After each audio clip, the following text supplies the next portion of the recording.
because he didn't want you. He left because he did. My name is Nancy Cooper, developer of the Untangled Method, and I help women get over their exes and prepare for the type of partnership they actually want. One of the most categorically untrue statements drifting around in the social media world of dating advice is, if he wanted to, he would. Because while that can feel true on the surface, it collapses under actual neuroscience. Because from a neuroscience perspective, wanting and doing are not the same function. Desire is generated in the brain's reward system, the part that experiences attraction, longing, and emotional pull. That originates in the mesolimbic dopamine system, which is part of the ventral striatum. But actual follow-through, that comes from a completely different system. The part of the brain responsible for planning, regulation, and action, which happens in the prefrontal cortex.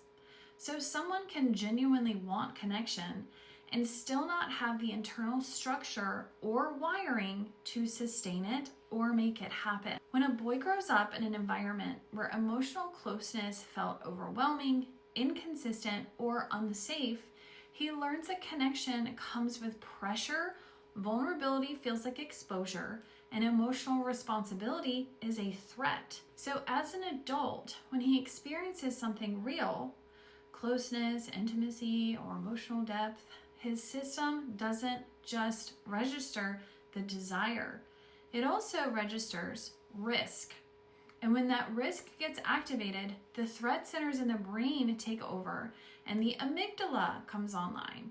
The amygdala is the fear and survival center of the brain, and we cannot be in the prefrontal cortex and the amygdala at the same time. And the switch between them is the nervous system. And if someone hasn't learned how to sit in discomfort and regulate in that space, they will stay in the amygdala.